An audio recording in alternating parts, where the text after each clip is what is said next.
Hello team, welcome to another ATP Geopolitics video with myself, Jonathan MS Pearce. Ukraine War news update, second part thereof, for the third part thereof for the 29th of October 2024. We're going to start with Georgia, spend a little bit of time on Georgia because of the importance of the country in terms of the larger region, Ukrainian Caucasus, that geopolitical region, and it being vital for Russia in terms of increasing its influence, in terms of trade, in terms of hydrocarbons transiting through Georgia, so on and so forth. So Yoni Escola here says, last chance, today's protests, along with any that may follow, could be Georgia's last chance of self-determination for several years to come. It's likely to become increasingly difficult after this.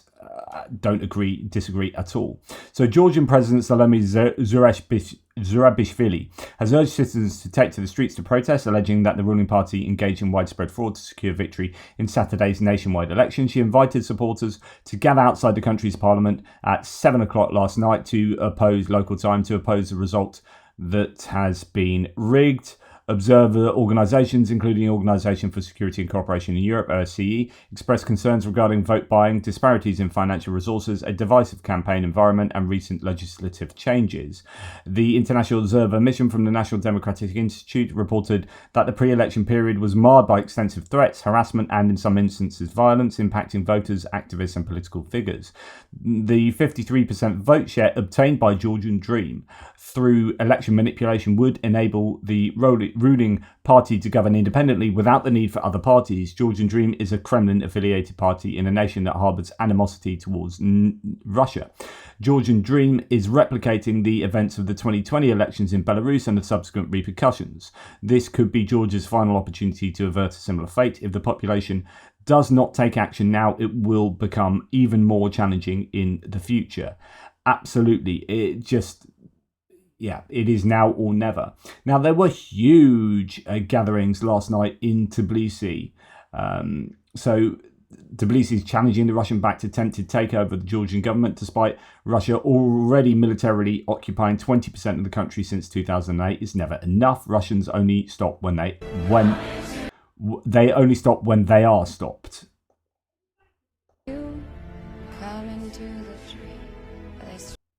So there you go. Huge gathering of Georgians in Tbilisi. Lots of Ukrainian flags there as well, or some, as you can see from this.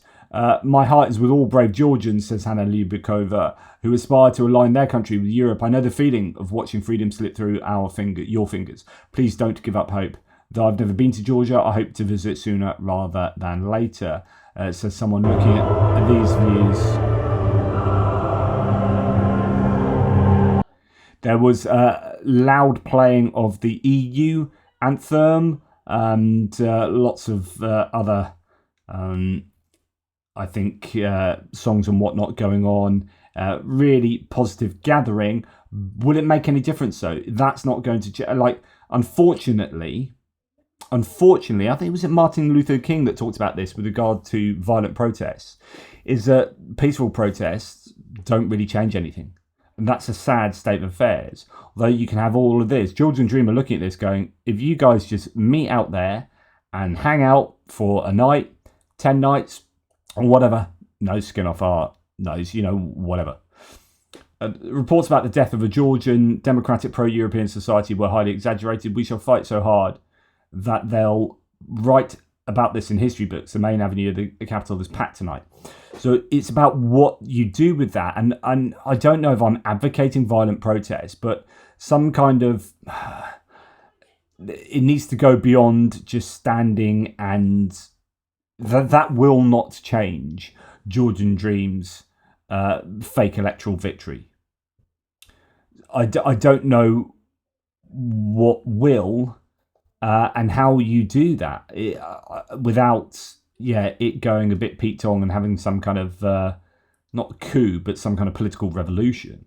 This was Ukraine back in 2014, Euromaidan protests. That's Tbilisi 2024. Very similar, really similar. What happened with Ukraine is that these people amassed for so long that eventually the Berkut and right forces got involved. You got Russian influence, and it all became incredibly problematic. And that then fed into the protest. So the violence came from actually the government, but it was a catalyst for that, leading to Yanukovych doing a runner, and you having a change of political direction.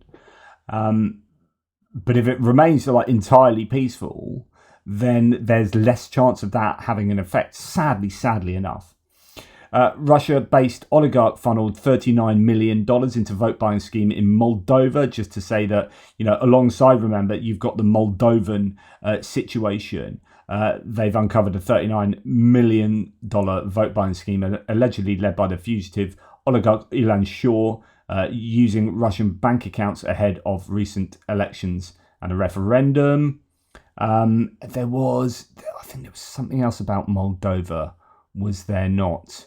No, we're going to go on to talk about Hungary. I did have one more thing to talk about Moldova, but anyway. Sweden, though, going back to Georgia, Sweden has cut ties with the Georgian illegitimate government. So the government stops cooperation, Swedish government, with Georgia, pausing all direct authority cooperation and allocating 25 million krona to the country's civil society. This could be the only option, really, which is international entities and communities coming together in unity against Georgia and taking away assistance. Now, of course, what might ordinarily have happened in such a situation would be that Russia would step in and say, hey, okay, we're going to prop you up. We're going to fund loads of things in Georgia. You're just going to become a satellite state of Russia. But Russia is financially in a lot of trouble at the moment and is looking elsewhere. It's rather distracted. So this might not be the best time for Georgian Dream to go cap in hand to the Kremlin. So it's going to be interesting to see the international community's reaction to this. Now, one of the members of the international community, members of the EU, Hungary, and their leader, Viktor Orban, has visited. He went there straight away and was met with crowds of people very much not in support of Orban.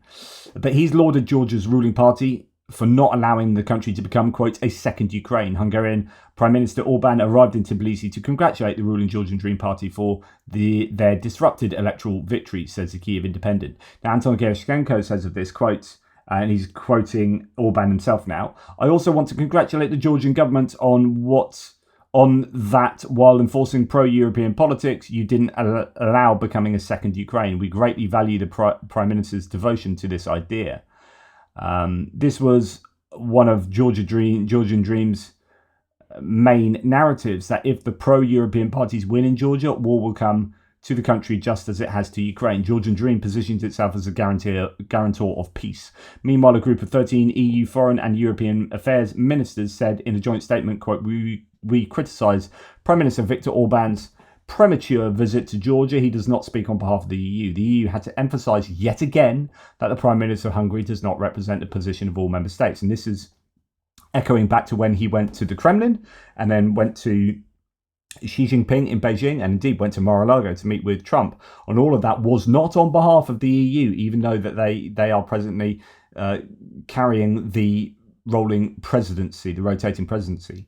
Now, this is Viktor Orban in Tbilisi. Mr. Premier! Mr. Premier!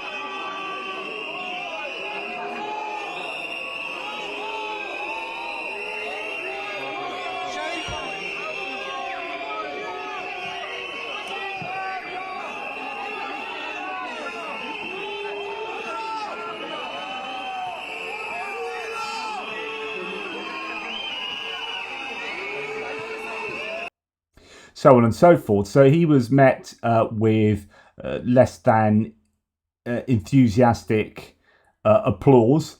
Lots of people out there on the streets not really agreeing with Viktor Orban visiting, not being in accordance with that. I didn't think Orban getting booed in Tbilisi would be that satisfying on an emotional level, but it was, says Marika Mikiashvili. And that's footage showing him leaving the hotel in Tbilisi near the Georgian parliament, where tens of thousands gathered right now to protest election rigging. He was met with loud boos from the crowd on his way to the escort. Now, it's interesting that back in Hungary, some new polls appear to be out from the 11th to 18th of October. Is Hungary finally ready to kick out the Russians? So the Hungarian Publicus poll has the new Tisza EPP party on 39%, which is 2% ahead of Orban's Fidesz party. That's incredible. And I hope that is a trajectory that continues. And we see at some point the end of Viktor Orban. I forget when the next elections are, though. I don't think it's been too long since the last ones. One of the pro-Russian candidates. This is the other one. Other thing I had about. So sorry, it's slightly out of place. That should have been at the end. So this is Moldova. So one of the pro-Russian candidates, Usati, who got 13% of the presidential vote. So it's a two-round thing. You have lots of candidates, and then the top two go into a runoff head-to-head. So you've got Maya Sandu against the guy who's running called Stoyanoglu, who's running as a pro-Russian candidate. But there was another pro-Russian candidate. She got 40-something% of the vote. Stoyanoglu got in the 20s%. And I didn't realise there was another pro-Russian candidate who got 13%. Now, he didn't make it into round 2 of the Moldovan presidential elections, but he's now openly accusing Moscow. Fascinating here. So going against his backers, openly accusing Moscow of forcing him to back the other pro-Russian candidate, Stoyanoglu, which did make it, who did make it to round 2. This is a very surprising twist, which sounds a lot like rats beginning to flee a sinking Russian ship ahead of Maya Sandu, the pro-EU candidate, potentially winning. Quote, they tried to put pressure on me from Moscow and asked me to withdraw from the elections in favour of Mr. Stoyanoglu. After I refused, they started threatening me with a new criminal case and conviction in absentia on an old case. This is what Russia do. This is how they pressurise people in another country. This is a presidential candidate being threatened by Moscow that they will put up a criminal case against him if he doesn't pull out of the election. If that isn't freaking election interference, I don't know what is, but there you go. That is a pro-Russian candidate, letting it all out the bag about that overt Russian influence. Okay, now off that neck of the woods, and we're going to Lithuania. Lithuania just had their own elections. I presume this is a new interior minister, but maybe it's not actually because they probably haven't formed the government formally yet. I don't know. But anyway, Lithuanian Interior Minister Agne Bilotaite made known that any Lithuanian citizen who volunteers to fight for Russia in the war against Ukraine will be stripped of their citizenship. Ouch. Now, the Timothy Milovanov, who is a former Minister of Economics for Russia, has said there's this myth that Russian sanctions don't work. I've talked about this before. I've said that the US Treasury Department and Janet Yellen, the work that they do and the whole department does on behalf of Ukraine is insanely vital. Like, you can talk about weapons and you can talk about military support, but that is only literally, I think, half the job in supporting Ukraine. The other half of the job is stopping Russia being able to fund their war. It's so important and it's so hard, and there are so many loopholes. Russia will wriggle out these sanctions as often as sanctions are placed on them, and so it's this continual game of cat and mouse. But it's work that is vital because sanctions do work. They might not work as well as we would like them, and the oil price cap is not working now in a way that it worked at the beginning of the war or the beginning of when it was implemented. But sanctions do ostensibly work. They work better than not being there at all, right? And this is what Milovanov says. Evidence: sanctions on Russia forced the complete halt of commercial operations at Russian Project Arctic LNG-2, so liquefied natural gas, with the facility unable to export its accumulated inventory, according to Bloomberg. Project's gas field output has plummeted by over 50% in October 2024, from 12.1 million cubic meters daily in September to approximately 5.3 million cubic meters. Despite managing to ship 8 LNG cargoes since August 2024, none have secured buyers in the market, revealing the depth of Russia's international commercial isolation. Western restrictions have created a multi-layered crisis for the project by 1. Blocking access to specialized South Korean ice-class tankers. 2, deterring potential buyers globally. 3, limiting shipping options and routes. The project's attempt to circumvent sanctions by using conventional gas carriers with opaque ownership structures highlights both the desperation and limitations of Russia's countermeasures. Jeffrey Pyatt, Assistant Secretary of the Energy Resources at the US State Department, again, it's about the US State Department, about the Treasury. The US is doing a phenomenal amount for Ukraine, but it's not all about weapons and the stuff that you see get held up in Congress. Luckily, everyone seems to be in agreement that sanctions can take place and you just let the Treasury Department and State Department get on and do their stuff. So important. Anyway, the Assistant Secretary for Energy Resources at the US State Department said earlier this month that the White House will continue to tighten screws on Russian LNG in a move to reduce export revenues the Kremlin may use to fund the war in Ukraine. Of course, the US will also benefit as one of the world's biggest LNG exporters. So there is something to be gained in terms of their own economic success. The Americans in terms of doing this you could argue it is just a happy coincidence that it will benefit them economically, that actually this is primarily about their strategic international foreign diplomacy efforts in supporting Ukraine. But you could also make a case that they are putting sanctions on for their own economic benefits too, and I'm fine with that. I am totally cool with that. Romania is planning a law to shoot down drones breaching their airspace. That would be awesome. It's exactly what Ukraine have been asking for a long time. So good news there. Now, officials from Seoul have briefed NATO allies and Indo-Pacific partners on the North Korean troop deployment into Russia. This is a significant escalation in North Korea's involvement, says Mark Rutte, the Secretary General of NATO. 2, yet another breach of UN resolutions. And 3, a dangerous expansion of Russia's war.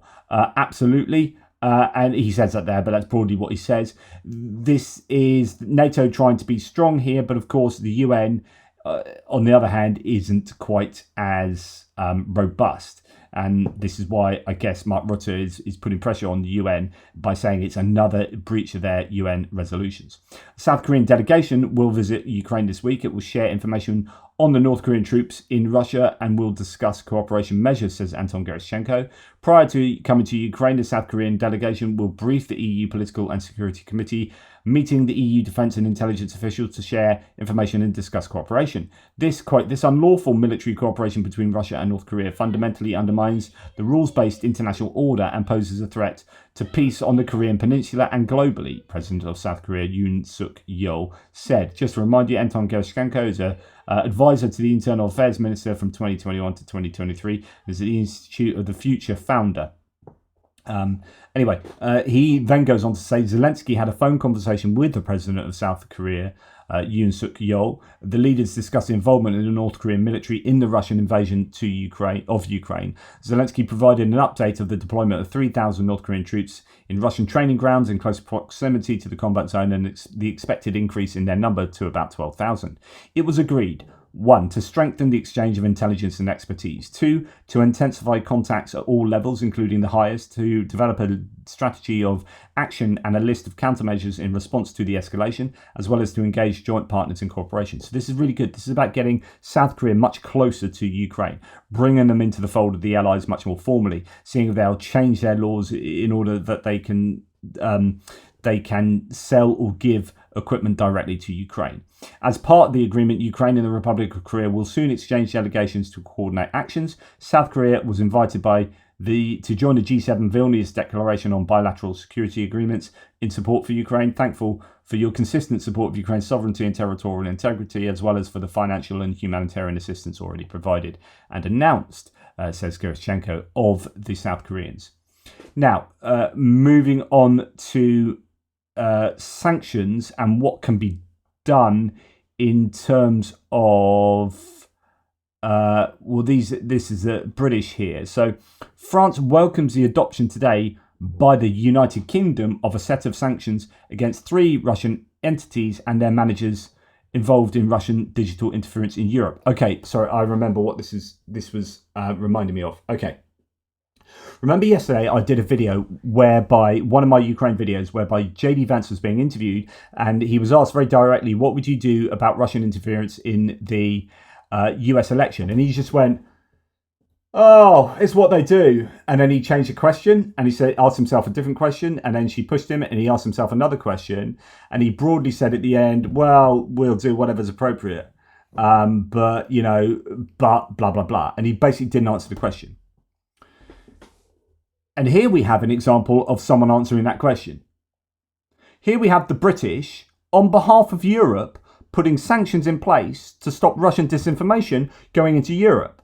There we've got the American vice president wannabe saying, oh, that's what they do. Oh, well, Russia. Oh, look at my gangly arms. Look at something else. Look at this. Look at that. Look, there's a badger with a gun. Answer the question. So we have JD Vance running to be in charge of the US saying, meh. And we have the UK going, that disinformation that's flooding Europe as a result of these Russian troll farms and Russian projects. We're going to do something about that. Oh, I didn't even ask you that question. And yet you're giving us an answer. That's nice. Well done. So that's what the British are doing. France has denounced these actors. So France has said, this is brilliant, thank you very much. Denounced these actors in June 2023, the publication of a report on the RRN and Doppelganger network, and obtained the placing of these entities under European sanctions in July 2023. France welcomes the excellent coordination between the EU and NATO member states to strengthen collective efforts to counter Russian interference in Europe and around the world. Oh, look, France saying, we are happy to work with NATO to battle disinformation. That's freaking what Vance could have said. He could have easily said, we're going to work closer with our allies and NATO to advance our protections against foreign interference of our own democratic affairs. It's simple. It's vague, but it's something. We're going to work closer with NATO. But instead he went, well, that's what they do, isn't it?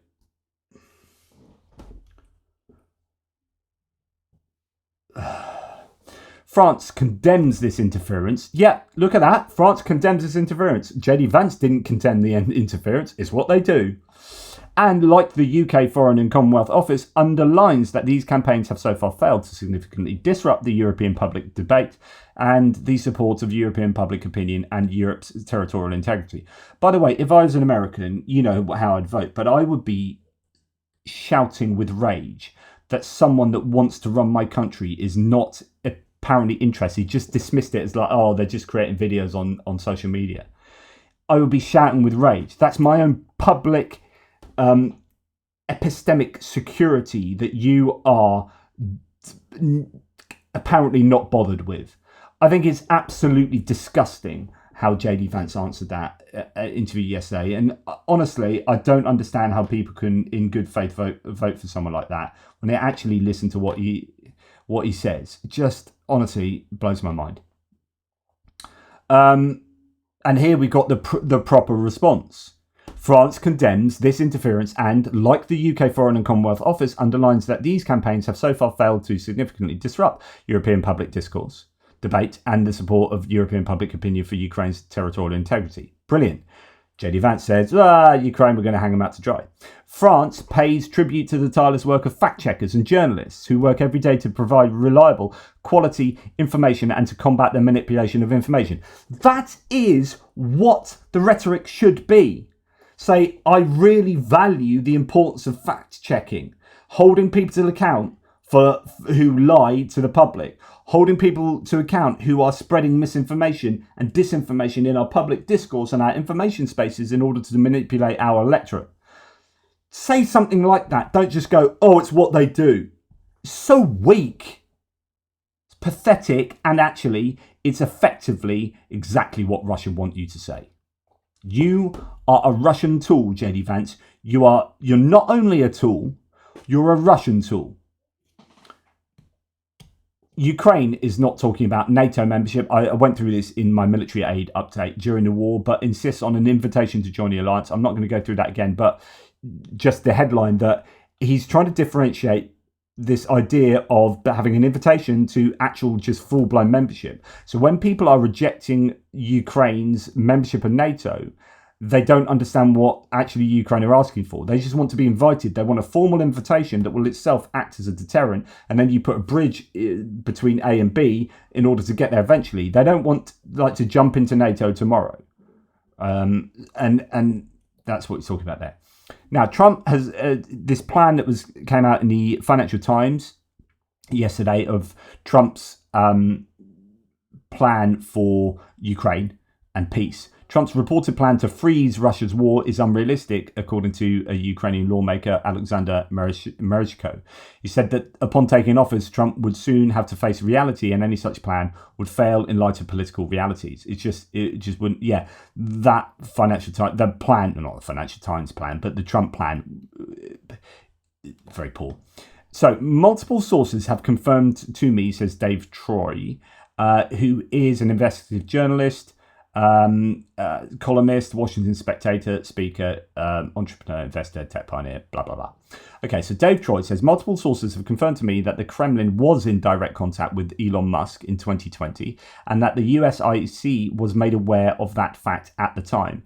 It is entirely likely he was in network prior to that, though, through people like Dana Rohrabacher, with whom he was close, and there is some evidence to suggest Musk was involved as far back as 2016 to 2017.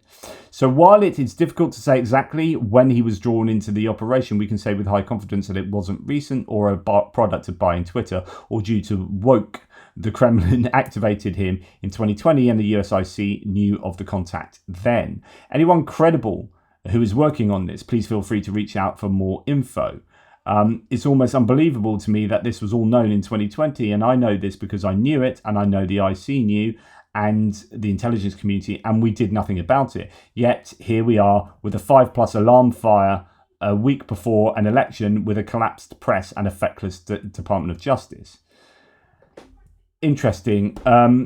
For those wondering how this could happen, the simplest answer I can give you is that we basically quit doing serious counterintelligence after the church committee changes in the 1970s, while we still go after egregious cases where we have good intel from what I've seen personally. Hot cases like Musk that would make waves tend to get dropped under pressure from above or slow walked.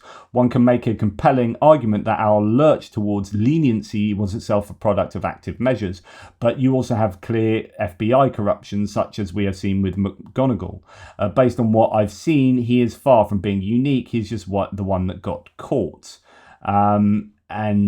Yeah, for those thinking my claims here are new or manufactured, do not miss the recent Wall Street Journal reporting making claims going back to 2022. I'm merely asserting that we know this goes back further thanks to my own knowledge plus new corroborating sources.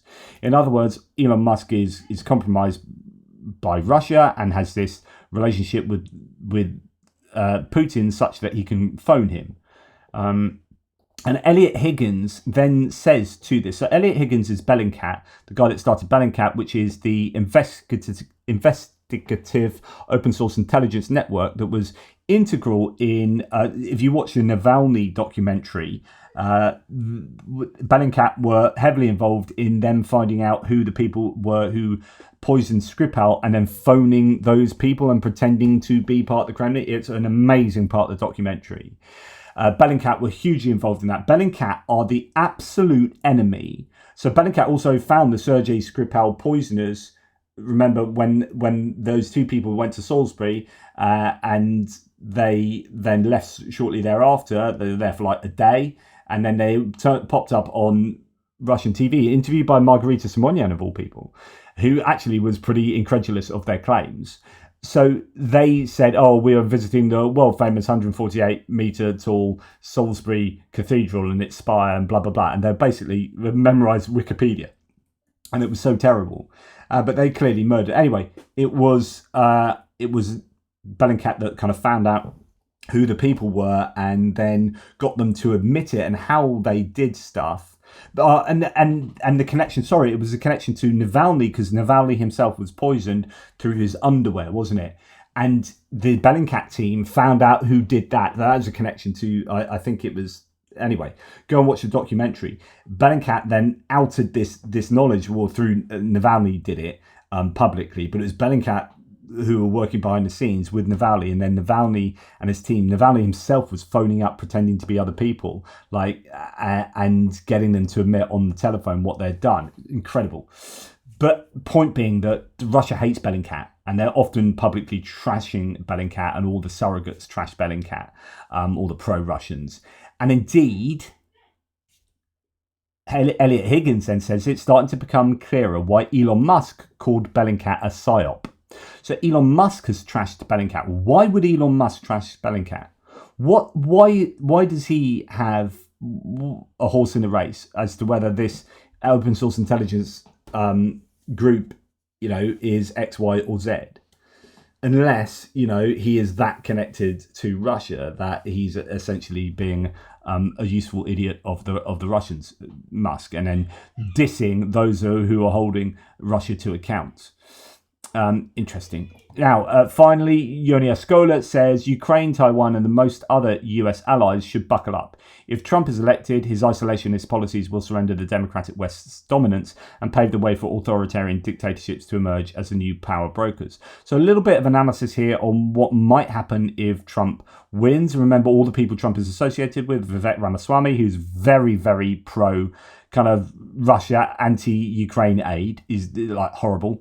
And he to the uneducated, as in the ignorant of these things, not uneducated, the people who don't know about Ukraine, right, and the details, he will throw about words like he'll throw about words such as Donbass into the conversation. And if you don't know anything about Ukraine, you think, oh, he knows what he's talking about, but he's just full of absolute crapola. You've got RFK Jr., who is anti-aid to Ukraine. You've got Tulsi Gabbard, likewise. You've got JD Vance and Elon Musk, likewise. So if you find foreign policy important as a US voter, and if you find support to Ukraine important, then you need to take heed of who Trump is and who he surrounded himself with.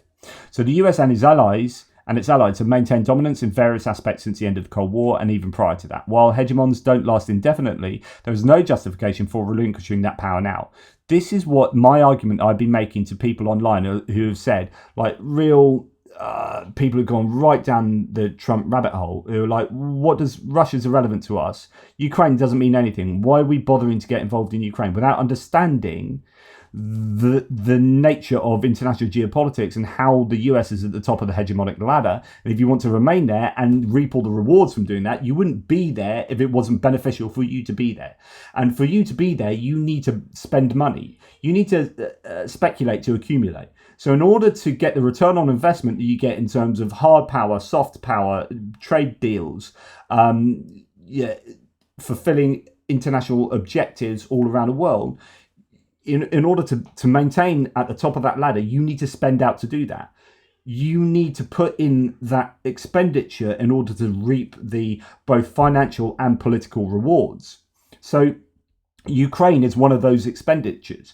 If you leave Ukraine and isolate yourself from the world and go back into your own shell, then Russia and China will learn from that. Taiwan's gone, Ukraine's gone, Georgia's gone. 50 years later, where's the US? 50 years later, who's got the power around the world? Who's at the top of the hegemonic ladder? I'll tell you what, it ain't the US anymore. So Ukraine is freaking important to you. China and Taiwan is important to you. And we can talk about microchips. And with Ukraine, we can talk about lithium. And we can talk about hydrocarbons. And we can talk about grain. And we can talk about food security and therefore international global security and economic stability. Right? And all these reasons why you need Ukraine to prevail against Russia.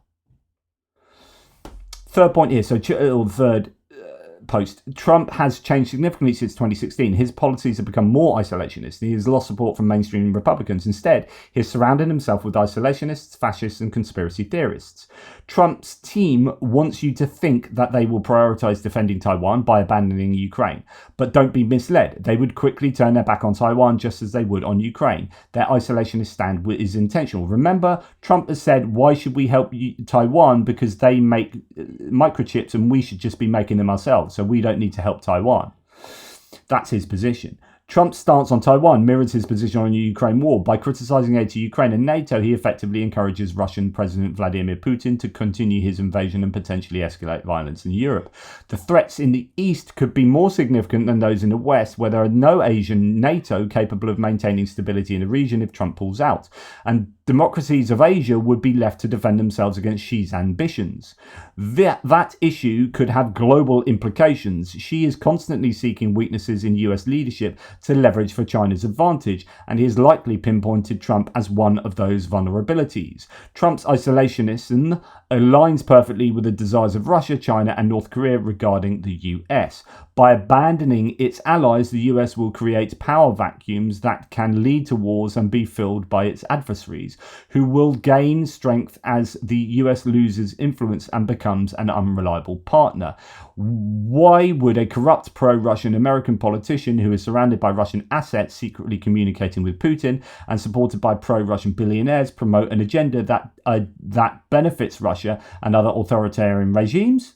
Think about it. By undermining alliances with democracies, Trump threatens American primacy. His comments on Taiwan demonstrate a key misunderstanding. American power relies as much on trust-based relationships as on military assets. This is a point actually that Madeleine Albright made in her book Fascism, where she criticized Trump's transactional approach to international politics and saying he doesn't understand positive sum game relationships and alliances with other nations, whereby our strength comes from being part of an alliance where we can rely on other people to do work on our behalf rather than having to do everything ourselves because we are part of an alliance. It's a positive sum game, not a zero sum game.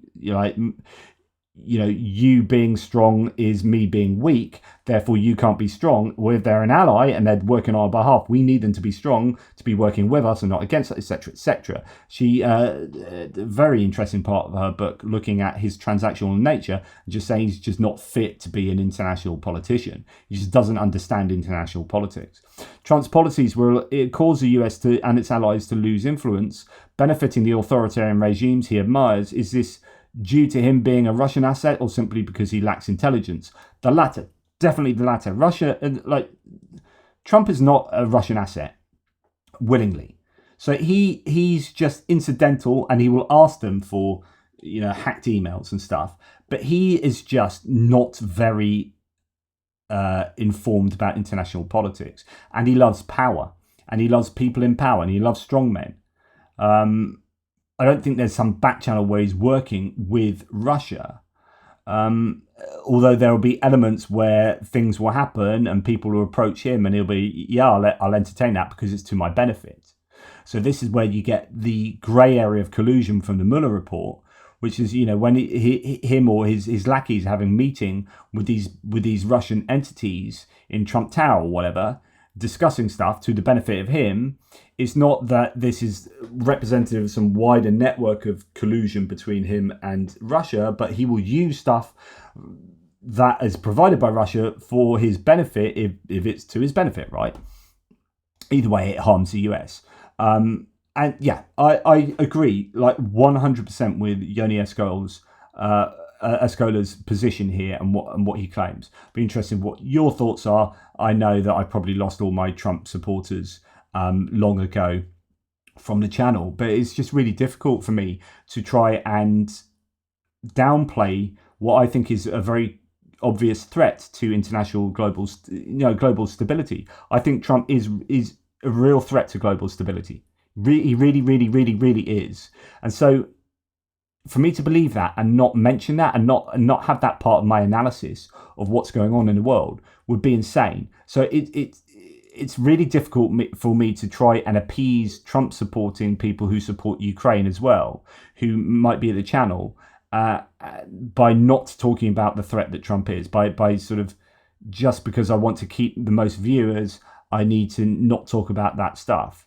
Like I try to do that, not to not talk about it, but just be careful the way I couched things. But I've become so incensed recently with the very clear intentions and, well, the very clear rhetoric of JD Vance and Donald Trump. It's so obvious to me now that it's, I find it hard to not just be screaming about it the whole time, personally. Anyway, let me know what you think. Thank you so much for your support. Take care, guys, and I will speak to you soon.